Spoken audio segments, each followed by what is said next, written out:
Sir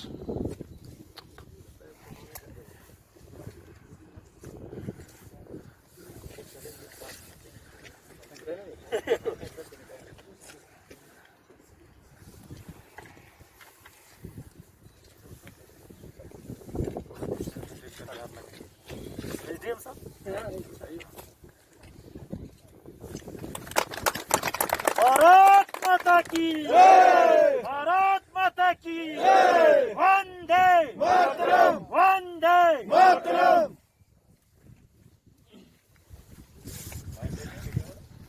बिल्कुल लेंगे।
तो आज जैसे कि हम सब जानते हैं यहाँ मनाली से ले जो आते नेशनल हाईवे 3 का रीओपनिंग जो है पिछले सालों 18 जून को होता था। इस साल एक महीने पहले एडवांस में लेके 18 मई को जो हो रहा है, ये हम सब के लिए, केवल लद्दाख वासियों के लिए नहीं बल्कि देश की सुरक्षा की दृष्टि से भी हो या कोविड-19 को जो फाइट करने को लेके हर दृष्टि से इसका एक महत्व रहते हैं। लद्दाख के सिविलियन के लिए हो या सिविल एडमिनिस्ट्रेशन के लिए तो है ही है, क्योंकि श्रीनगर से ले जो रोड आते हैं वो एक रेड जोन से क्रॉस करके आना होता है और वहाँ एवेलेंस के भी बहुत सारे इश्यूज रहते हैं। तो उसके चलते यहाँ के रोड खोलना और एसेंशियल कमोडिटीज़ को लाना, हमारे फंसे हुए पैसेंजर्स को जो लाना, तो हर दृष्टि से जो है, और विशेष रूप से लद्दाख के सोशो इकोनॉमिक जो कंडीशन में बहुत सारे कंट्रीब्यूट जो है इस सड़क के द्वारा होते हैं।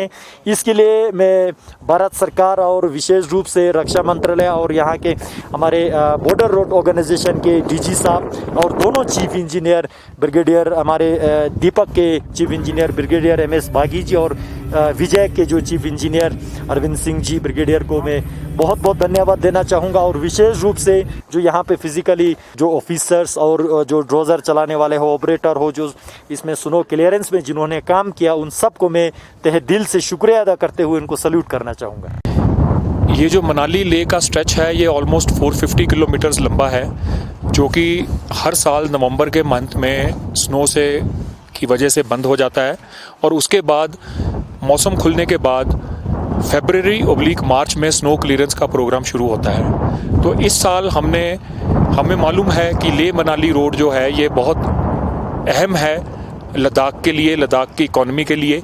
तो हमने हमारी हिमांक प्रोजेक्ट की टीम ने 20 फरवरी को स्नो क्लियरेंस का काम उपसी से स्टार्ट किया और हमने रिकॉर्ड टाइम 1 महीने के अंदर हमने snow clearance up to Sarchu तक हमने कंप्लीट कर दिया।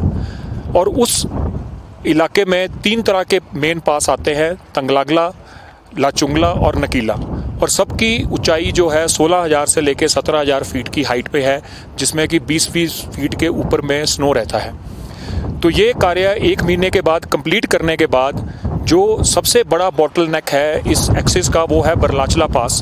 तो हमने 20 मार्च के बाद बरलाचला के पास के ऊपर में जो है अपनी टीम को प्रोजेक्ट दीपक के सहयोग के साथ उनको साथ में इंडक्ट किया, जो कि बरलाचला पास के दौरान में बहुत रेगुलर अवलांच आते हैं और ऑलमोस्ट 40 फीट के करीब ऊंचाई में स्नो हो जाती है, जिसमें कि रोड की अलाइनमेंट को पता लगाना भी बहुत मुश्किल होता है। तो ये BRO और प्रोजेक्ट हिमांक, प्रोजेक्ट दीपक के जो ऑपरेटर्स हैं, डोजर्स हैं, एक्सपीरियंस ऑपरेटर हैं, इन्होंने टीम ने पूरी मेहनत रात दिन बिना अपनी पता किए हुए, बिना अपने कंफर्ट का पता करते हुए -30 डिग्री टेम्परेचर में, जहाँ की इस हाइट के ऊपर में, इसको रिकॉर्ड टाइम के ऊपर में आज इसको 18 मई को ये लेह मनाली एक्सिस जो है ये पब्लिक के लिए खोल दिया है। और इस पूरे दौरान में कोविड का पूरा प्रिकॉशन लिया गया और इतने कोविड के पूरे चलते हुए जो हमें बीच में सावधानियां बरतनी थी वो हमारी टीम ने बरती और फिर भी ये एक्सिस जो है 1 मंथ एडवांस में खुल गया। बहुत बहुत धन्यवाद। और इसमें मैं सारों की, अपना प्रोजेक्ट हिमांक, प्रोजेक्ट दीपक की टीम का पूरा ये सहयोग है कि भी ये जो हाईवे है ये पब्लिक के लिए आज से ओपन है। हम इस वक्त नकीला पास पे है जो 15,500 फीट के ऊपर है। ये 3rd मोटरबुल हाईएस्ट मोटरबुल रोड है वर्ल्ड में। ये वर्ल्ड हाईएस्ट मोटरबुल रोड को आज उद्घाटन किया है मंत्री लद्दाख MP जामयांग सेरिंग नामग्याल। ये पिछले महीने ये पूरा ढका हुआ था इसके अंदर। आज ये रोड खुला है और ये पूरा एग्जीक्यूट करने वाला कैप्टन अंशुल हमारे साथ है। Captain Anshul, can you tell us कैसे ये एग्जीक्यूट किया? हाय रमेश, ये जो टास्क था स्नो क्लियरेंस का, ये हमने फरवरी के महीने में स्टार्ट किया था, 19 फरवरी को। इस टास्क के दौरान हमें जो ओवरऑल स्ट्रेच मिला था वो था उपशी से लेके बारालाचला तक का। इसमें इसको हमने 2 फेजेस में कंप्लीट किया। जो फेज़ 1 था उसमें हमारी टीम थी उसको 3 भागों में बांटा था, जिसने एक टीम ने रुमसे से लेके तांगलांगला टॉप की तरफ स्नो क्लियरेंस स्टार्ट किया था। जो दूसरी टीम थी उसने डिब्रिंग से तांगलांगला टॉप की तरफ किया था और तीसरी टीम ने डिब्रिंग से सरचू को ओपन किया। जब हमारा सरचू डेट ओपन हुआ उसके बाद हमने बारालाचला की तरफ हमारी जो कार्रवाई थी उसको स्टार्ट किया, जिसमें हमने स्नो क्लियरेंस किया। इस पूरे एरिया के अंदर हमें 10 फीट से लेकर 40 फीट 50 फीट तक की स्नो मिली है। हमारे पास इक्विपमेंट थे, जैसे कि डोजर्स थे, हमारे पास एक्सकावेटर्स थे, हमारे पास स्नो कटर रोलबा था। हमने इन सभी इक्विपमेंट्स को डिप्लॉय करके और इस पूरे के पूरे कार्रवाई को हमने इस साल मार्च 20 तारीख को हमने सरचू ओपन किया और आज 18 मई को हमने बारालाचला ओपन करके इस पूरे के पूरी कार्रवाई को 1 महीने पहले कंप्लीट कर लिया। जो लास्ट ईयर जून में बारालाचला ओपन हुआ था और अप्रैल में हमारा सरचू डेट ओपन हुआ था। तो हमने इस साल, हमारे लिए एक उपलब्धि है कि हमारी RCC के लिए उपलब्धि है, हमारी टास्क फोर्स और हमारे प्रोजेक्ट के लिए उपलब्धि है कि हमने इसको 1 महीने पहले ही इसको पूरा कर लिया है। इसके अलावा मेरी टीम जो थी समवेयर 70 बंदों के आसपास की थी, जिसके अंदर लेबर्स भी थे, जिसके अंदर फौजी पर्सनल्स थे, जवान थे, हमारे JCOs थे। मैं इस पूरी टीम का ऑफिसर इंचार्ज था। हमने इस पूरे काम को 3 महीने के अंदर पूरा उपशी से लेके मनाली तक की जो रोड है उसको कम्प्लीटली ओपन कर दिया है। और मैं बताना चाहूँगा कि अब ये रोड जो है हर तरह के परिवहन के लिए चालू है, हर तरह के परिवहन के लिए इसको ओपन कर दिया गया है। यहाँ पर जब हम इस स्नो क्लियरेंस को अंजाम दे रहे थे तब हमें काफ़ी सारी कठिनाइयों का सामना करना पड़ा, क्योंकि बर्फ़ बहुत ज़्यादा थी, हमें रोड का ट्रेस नहीं मिल पाता था। तो ट्रेस भी हम कुछ अपनी गट फीलिंग से, कुछ लोकल लोगों की सहायता से, हमने जो हमारे लोकल लेबर थे उनकी सहायता से हमने उसके ट्रेसेस काटने के बाद हमें बॉक्सेस काटने पड़े बहुत सारे।